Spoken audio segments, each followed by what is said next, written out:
இத வந்துட்டாயா? வந்துட்டேன். இந்த வரேன் இருங்க.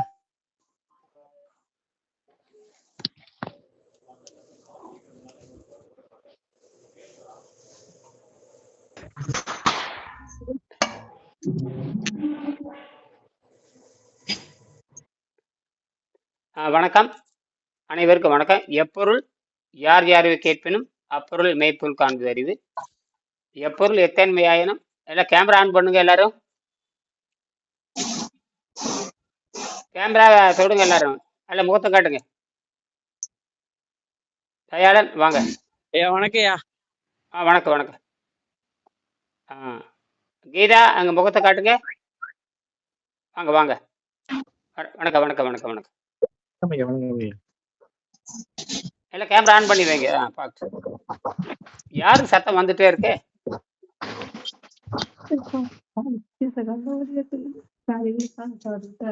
கீதா அங்க சத்தத்தை குறைச்சிக்கங்க. கீதாவது குறைச்சிட்டேன். நான் மட்டும்தான் இருக்கேன், யாரும் இல்ல ரூம்ல. சரி, அமைதியா உட்காருங்க, அமைதியா உட்காருங்க. சரிங்க ஐயா. 7:30 8 கூப்பிடுறதுன்னு ஆகி போச்சு. அமைதியா உட்காருங்க. நீங்க தான் உட்காரணும், அமைதியா உட்காரணும். எங்க போயிட்டே அமைதியா இருக்க வேண்டியது தானே சித்த நேரம். 7:30 8 வரைக்கும் கூப்பிடுவேன்னு தெரியுதுல, அமைதியா உட்காரணும். சரி, அந்த 97ஆம் பக்கத்துல நம்ம பாடம் படித்தோம். அதாவது நாம் அந்த 7ஆம் பக்கத்துல படிச்சது நினைவு கூறுங்க, சொல்லுங்க. 97ஆம் பக்கம் நம்முடைய சைவ உடலை பத்தி பேசியிருக்கோம். ஒருவர் மாமிசம் உண்ணும் போது என்ன நடக்கிறது? மாமிசம் உண்ணும் போது என்ன நடக்கிறது? படிச்சு காட்டுவாங்கயா. படிங்க, நல்ல சத்தமா படிங்க. ஒருவர் மாமிசம் உண்ணும் போது என்ன நடக்கிறது? அவர் ஏராளமான பித்த நீரை தன் வயிற்றில் சுரக்க வைக்க வேண்டிய உள்ளது. முக்கியமாக டிஆக்சிகாலிக் அமிலத்தை. இந்த அமிலம் நமது குடலில் உள்ள குளோஸ்டிரியா பாக்டீரியாவினால் சக்தி மிக்க கார்சினோஜென்ஸ் ஆக மாற்றப்படுகின்றன. உணவும் மாமிசமும் உடலில் தங்கி செரிக்க அதிக நேரம் எடுத்துக் கொள்வதால் அவை உள்ளே அழுகி விஷமாக மாறுகின்றன. சால்மோனெல்லோசிஸ் நீர் சுரப்பதற்கு கடினமாக நோயாக மாறி வருகிறது. சால்மோனோசில்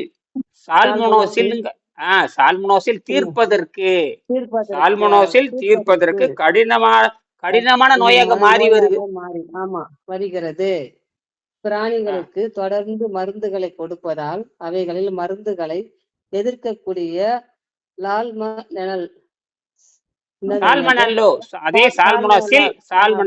உற்பத்தியாகி விடுகிறது.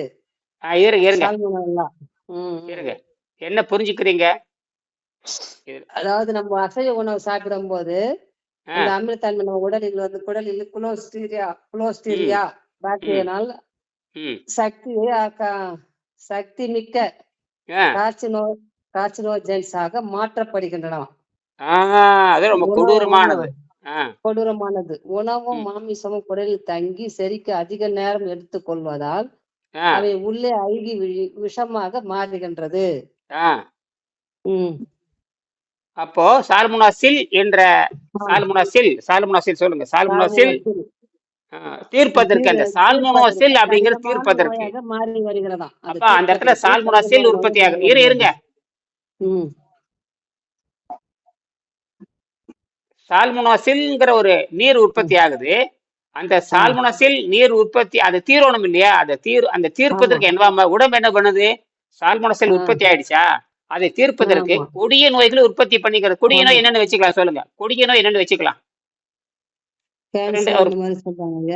அப்புறம் கேன்சர், அப்புறம் சிறுநீரக நோய், அப்புறம் சிறுநீரக நோய், குடல் இறக்கலாம், அதெல்லாம் கூட வருமாயா? சொல்லுங்க, தெரிஞ்ச நோயெல்லாம் சொல்லுங்க. மூட்டு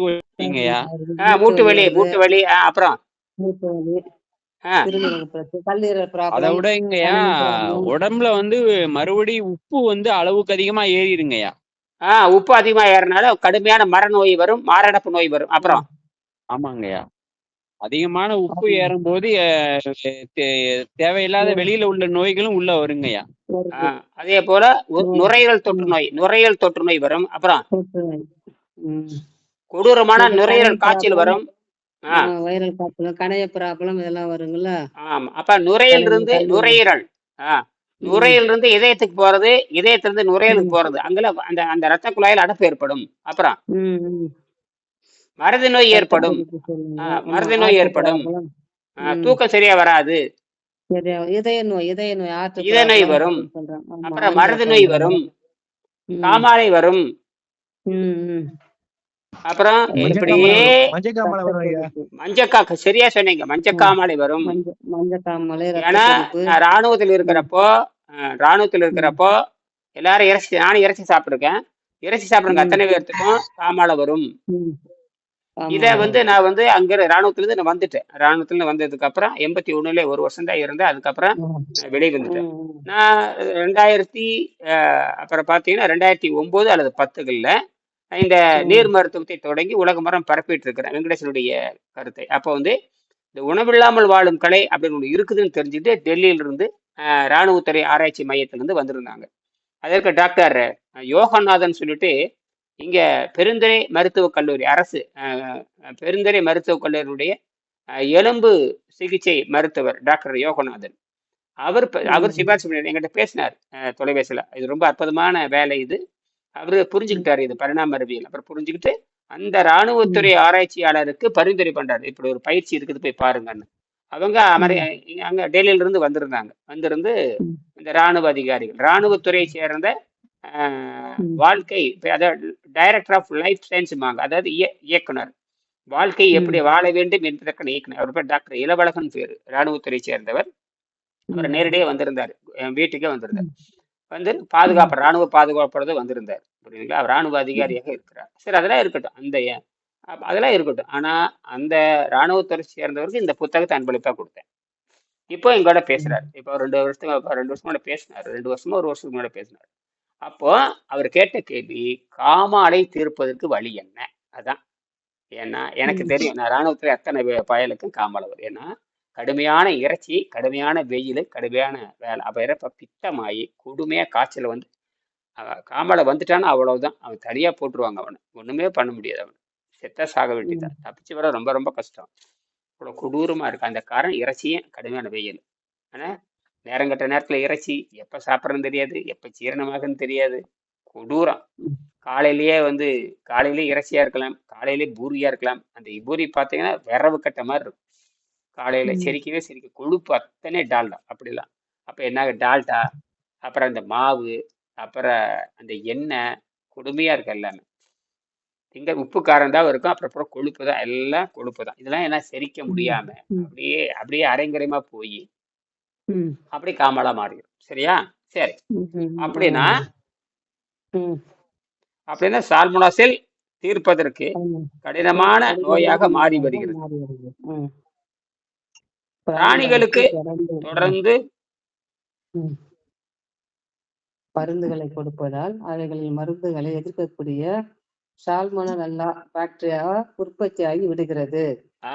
இதுதான் அந்த அந்த அந்த இந்த மாதிரி இந்த மனிதனுக்கு வர்ற மாதிரி விலங்குகளுக்கு வருது. மனிதனுக்கு வருகின்றது போல விலங்குகளுக்கு வருது. அப்ப விலங்குகளுக்கு அந்த மருத்துவம் பண்றாங்க, அதை படிங்க.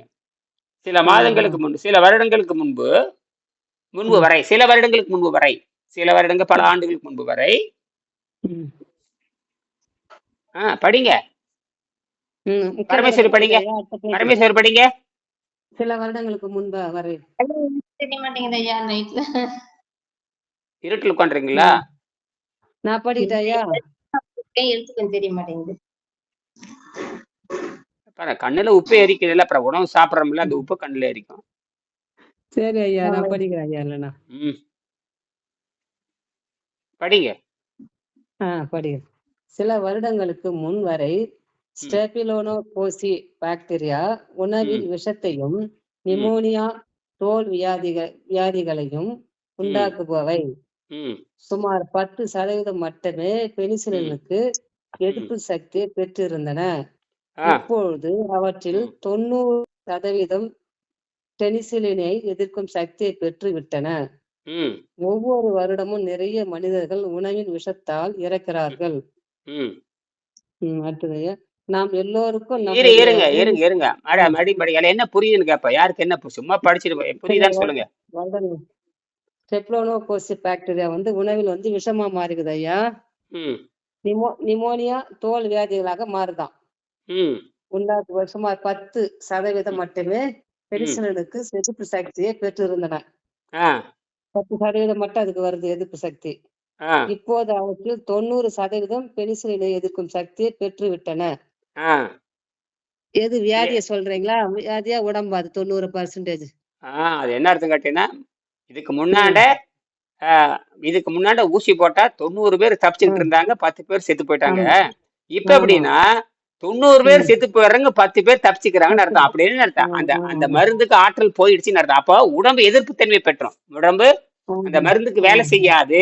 அந்த மருந்துக்கு இப்ப புரியுதா? உலகத்துல எந்த நோய்க்கு மருந்துலன்னு புரியுதா இல்லையா? மருந்து ஆமாங்க ஐயா. புரியுது, புரியுது. நீங்க என்ன பண்றீங்க? நீங்க மொத்த நம்பிக்கை என்ன பண்றீங்க? மொத்த நம்பிக்கை அந்த மருத்துவ முட்டாளு மேல வச்சிடுறீங்க. மருத்துவ முட்டாள்கள் மேல. சரி, மருந்தின் மேல நம்பிக்கை வைக்கிறீங்க, அப்புறம் மூலிகையின் மேல நம்பிக்கை வைக்கிறீங்க, மாத்திரை மேல இவன் கொடுக்கற மேல நம்பிக்கை வைக்கிறீங்க. அந்த அவன் என்னமோ அன்பா பேசுற, இங்க எப்படி இருக்கிறீங்க, இதுல ஏனுங்க எப்படி இருக்கிறீங்க, என்னவா இருக்கிறீங்க, அப்படி சொல்றதுனால எந்த நோய் குணமாய் இருக்கிறது? அவன் ஏமாத்தான்னு அர்த்தம். அந்த அந்த குழுன்னு பேசிட்டு பணம் தடிச்சிட்டு போயிடுறான். குழுன்னு பேசிட்டு உங்களுக்கு என்ன தெரியுமா? என்ன தெரியுது? அவர் அன்பா பேசுறாருங்க, புண்ணாக்க ஏண்டா அன்பா பேசுற நோய் தெரியுமா? நோய் முத்திட்டு சாக போறா, அவங்க என்ன போய் கிடக்குது? இப்படி எல்லாம் இருந்தா இப்படி நல்லா இப்படி சாப்பிடணும், இப்படி சொல்லணும். இப்ப ஏன்னா எச்சரிக்கை, நோய்ங்கிறது கொடூர எச்சரிக்கை. அங்க போய் அன்பு என்ன கிடக்குது? அங்க போய் டாக்டர் சொன்ன பிறகு இவங்கெல்லாம் எக்ஸ்ட்ரா சொல்லுவாங்க, ஐயா நீங்க மாத்திரை பரவாயில்ல ஐயா, இப்ப வயிற்று வலிக்குது, தலை வலிக்குது, வாங்கி இவங்கெல்லாம் ஒரு எக்ஸ்ட்ரா ஃபிட்டிங் போடணும், அவன் இன்னும் பில் எழுதி போட்டுன்னு இருப்பான். அதேதான் இதேதான். புரியுதா? சரி, இப்ப சில வருடங்களுக்கு முன்பு வரை ஸ்டாபிலோகோசி பாக்டீரியா இப்ப இந்த ஃபுட் பாய்சன் சொல்றாங்க, அதுதான் இது. என்னது? ஃபுட் பாய்சன் அப்படின்னு சொல்றாங்களா? உணவு விஷம்ங்கிறது நாம் சாப்பிடுகின்ற பொழுது உணவே விஷமா மாறிடுது. அப்படின்னா புரிஞ்சுக்குங்க, நம்மளை சாப்பிடிக்கிறதுக்குன்னு உள்ள எல்லா கிருமிகள் உட்காந்துருக்குது. நம்ம பல லட்சம் கிருமிகள் நம்ம உடம்புல இருக்கு, எல்லாம் நம்மளை சாப்பிடிக்கிறதுக்கு தான். ஒண்ணு கூட ஆரோக்கியம். அதனால மட்டும்தான் கீரை, காய், கனி இதுக்கு மட்டும்தான் எல்லா கிருமிகளும் வாயை மூடிட்டு காமன்னு இருக்கும். சுத்தமான கீரை, சுத்தம் மருந்தடிக்காத, அதாவது பூச்சிக்கொல்லி மருந்தடிக்காத, மண்புழு சாகடிக்கப்படாத, பூச்சிக்கொல்லி மருந்தடிக்காத, மண்புழு சாகடிக்கப்படாத, அந்த உரம் போட்டு வரக்கூடிய அந்த கீரை, பூச்சிக்கொல்லி நீக்கப்பட்ட, மண்புழு சாகடிக்கப்படாத அந்த அந்த இயற்கை உரம் போட்ட காய்கள், இப்படி அதன் பழங்கள், இதை சாப்பிட்டா இதுதான் இயற்கை உணவுன்னு பேர். இப்ப உலகத்துல அப்படி கிடையவே. அந்த இயற்கை உணவு கூட சீரக்கட்ட மாதிரிதான் பயன்படுத்தணும், தவிர தின்னு பேண்டுட்டு இருக்க முடியாது. தின்னு அப்ப உங்கள் வாழ்வில் முதல் உணவே காற்றையும் நீரையும் பரிசீலித்து உட்கொள்ள வேண்டும். அதுதான் உங்கள் வாழ்க்கையின் முதல் உணவாக இருக்கிறது. அது உணவின் முதல் உணவாக இருக்கிறது. இந்த முதல் உணவை சாப்பிட்ட பிறகுதான் நீங்கள் உங்கள் உணவு பழக்கத்தை ஆரம்பிக்க வேண்டும். அதாவது தூய காற்றையும் தூய நீரையும் அருந்திய பிறகு எப்ப முடியலையோ அப்ப உங்க சைவ உணவு பழக்க. அப்ப ஏற்கனவே சைவ உணவுக்காக படைக்கப்பட்டிருக்குன்னு சொல்றோம் இல்லையா? அப்ப சைவ உணவுக்காக படைக்கப்பட்டிருக்கிறப்ப நீங்க அது போடலாம். என்ன புரிஞ்சுக்கிறீங்க சொல்லுங்க எல்லாரும்? பரமேஸ்வரி சொல்லுங்க. காலையில முதல் உணவு தூய நீரும் தூய காற்றையும் நம்ம சுவாசிக்கணும் முதல் உணவா. அதுக்கப்புறம் நம்ம எப்ப பசிக்குதோ அப்ப இயற்கை உணவு, மருந்தடிக்காத கீரை, காய்கறிகள், பழங்கள் இத சாப்பிடலாங்க ஐயா. நீங்க என்ன புரிஞ்சுட்டீங்க கீதா? நீங்க சொல்லுங்க. அதான் சொன்னதாயா? சொல்லுங்க, திருப்பி சொல்லுங்க. எது? இயற்கை உணவு நம்ம முதல்ல நீரும் காற்றையும் முதல்ல நம்ம சுவாசிக்கணும். அதுக்கப்புறம் தான் இயற்கை விளையிற மருந்து அடிக்காத காய்கறிகள், கீரைகள், பழங்கள் சாப்பிடணும். அதான் சைவ உணவு. அவ்வளவுதான், முடிஞ்சு போச்சு. சைவ உணவு முதல் உணவு நீரும் காற்றும். நீரு முக்கியம், காற்று. இந்த பழக்கத்தை பண்ணிட்டே போய் முடியாத பொழுதுதான் நீங்கள் சைவ உணவு எதுவாக இருக்கலாம். சைவ உணவு எது வேணா இருக்கலாம். சைவ உணவு எது வேணாலும் இருக்கலாம்.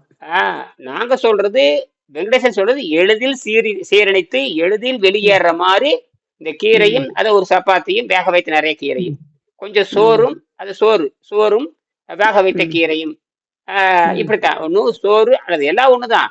சோறுனால ஒண்ணுதான், சப்பாத்தினால ஒண்ணுதான், ரொட்டி துண்டுனால ஒண்ணுதான், ரஸ்க்குனா ஒண்ணுதான், எல்லாம் மாவுதான். எல்லாமே மாவுதான்.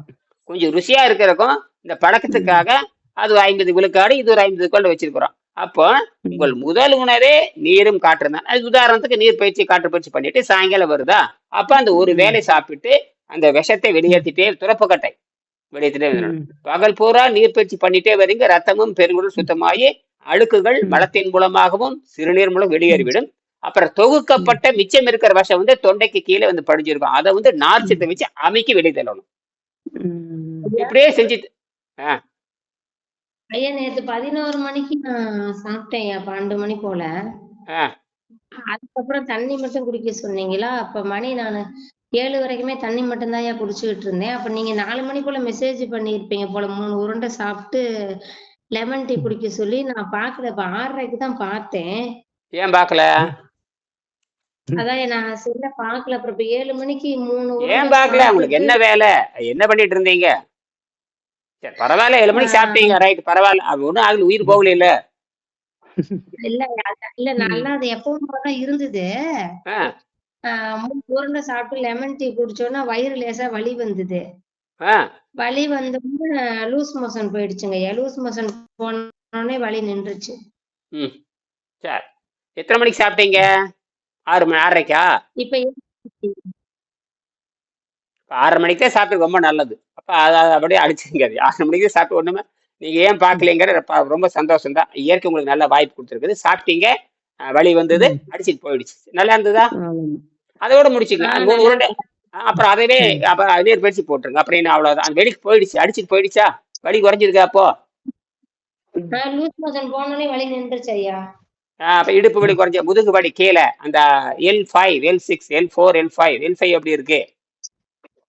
அது கொஞ்சம் பரவாயில்ல ஐயா. எடை எவ்வளவு குறைஞ்சிருக்கு? எடை இன்னைக்கு பாக்கலங்க ஐயா. நான் ஏன் பாக்கல? ஏன் பாக்கல? பாக்குறேன் ஐயா. ஐயா நான் முதல்ல பார்த்தது 40.9 உங்களுக்கு அனுப்பியிருந்தேன் ஐயா. இன்னைக்கு 41.1. 1 கிலோ ஏறி இருக்கா? ஏறி இருக்கு. சரி சரி சரி. அது நீங்க பரமேஸ்வரன் ஏறணுமா இறங்கணுமா? அதெல்லாம் உடம்பு தீர்மானமா? எனக்கு அது புரியல. அது முதல்ல என்னன்னு தெரியல. இறையெல்லாம் பார்க்கலாம், அது சுத்தமா. அப்ப நீங்களும் என்ன பண்றீங்க, இந்த பழ உருண்டை பண்ணி வச்சுக்கிட்டு ஒரு நாள் அது முயற்சி பண்ணுங்க. புரியுதா? எத்தனை நாளா பயிற்சி எடுத்து? 5 நாளா பயிற்சி எடுத்துட்டு இருக்கிறீங்க? 5 நாளா? ஆமா ஆமா. அப்ப முன்னேற்றம் வந்துருச்சுன்னு தெரியுது இல்லையா? இன்னைக்கு எப்படி நிலைமை இருந்தது? காலையில பார்த்தாச்சு உங்களை, மத்தியானம் பேசியாச்சு.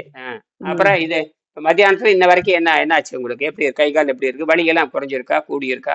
ஒண்ணும் இல்ல ஐயா, எதுவும் பரவாயில்ல. அந்த கால் மட்டும் நான் சொன்னேன் இல்லையா, முட்டி, அது மட்டும் கொஞ்சம் இப்போ வலிக்குது. ஈவினிங் வரைக்கும் இல்ல, மதியத்துல இருந்து இல்லாம இருந்தது. இப்ப நடந்து வரப்ப கொஞ்சம் வலி தெரியுது.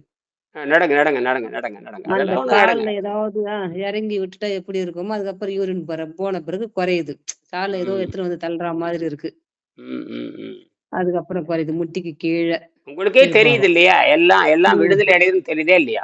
ஆமா ஆமாங்க ஐயா. ஆமா. இடது பக்கம் வலி, வயிறுனுடைய இடது பக்கம் வலி இருக்கா? இல்ல. ஆமா இல்ல, அதெல்லாம் இல்ல. வயிறுனுடைய இடது பக்கம் வலி இருக்கா? இல்ல. அடிவேர்ல ஏதாவது வலி இருக்கா? இல்ல. இல்ல.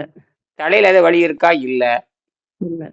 வலிகள்லாம் இல்ல. அந்த மூட்டு வலி அது மட்டும் தான் இருக்கு. அது குறைஞ்சிட்டு வருது. அதுமே ஆமா உடைச்சிட்டு வருது. ஆமாங்க ஐயா. உடஞ்சு கீழே நேற்று சொன்னீங்கல்ல, இந்த கயிறு கட்டி இருந்தீங்களா, அந்த இடத்துல வலி இருக்கா? குறைஞ்சிருக்கா? ஆமா, அது அங்கதான் ஐயா. இப்பதான் கொஞ்சம் வலி அதிகமா தெரியுது. மதியத்துக்கு மேல கொஞ்சம் கம்மியா குறையா இருந்தது. இப்ப கொஞ்சம் வலி இருக்குது. ஹால்ல இருந்து பெட்ரூமுக்கு வந்தேன், கொஞ்சம் வலி தெரியுது. சரி, அதாவது 5 நாளைக்கு முன்னாடி இருக்குது, இப்ப இல்ல, அவ்வளவுதான். ஆமா, அந்த இதுங்கெல்லாம் இல்ல ஐயா. அதுதான் முருங்கைக்கீரை பொரியல் தான் செஞ்சு சாப்பிட்டேன் இன்னைக்கு. எப்படி சாப்பிட்டீங்க முருங்கைக்கீரை? அனுப்பல, படம் எடுப்பல? ஐயோ, படம் சாப்பிட்டேங்க ஐயா. ஏன் அனுப்பல? சரிங்க, நாளைக்கு அனுப்புறேன் நானு. இப்ப நமக்கு அழகா செஞ்சு அனுப்பிச்சிருக்காங்க இல்லையா? அப்ப முன்னேறி அவங்க மூட்டு வழியில இருந்து அப்ப 13 வருஷமா நீங்க நாயா பேய் அடைஞ்சதுல தண்டன் தானே. சரிங்க. பிரதான நன்றி. 13 வருஷமா நாயா பேய் அடைஞ்சு மன வருத்தமாயி ஆயிரக்கணக்கு லட்சக்கணக்கு செலவு பண்ணி சீப்பட்டு சின்னப்பட்டு கேவலப்பட்டு இப்படி இருந்தீங்க. இதுதான் சுய மருத்துவம் பேரு. இதுதான் நீங்க உணவு சாப்பிடுறீங்க. நீங்க சாப்பிடுற உணவை தான் நான் ஒழுங்குபடுத்தியிருக்கேன். அவ்வளவுதான். இதான் நியம ஒழுக்கம்னு பேரு. இந்த உணவு ஒழுக்கத்தை நீங்கள் இந்த உணவு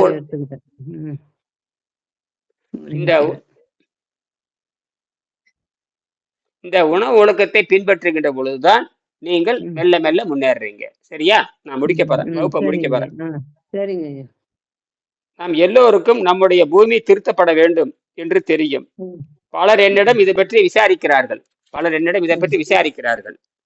எங்கு பிரச்சனை இருக்கிறது என்று நான் வருடக்கணக்கில் ஆராய்ந்த பின் இது நமது உணவு பழக்கத்தில் உள்ளது என்று தெரிந்தது.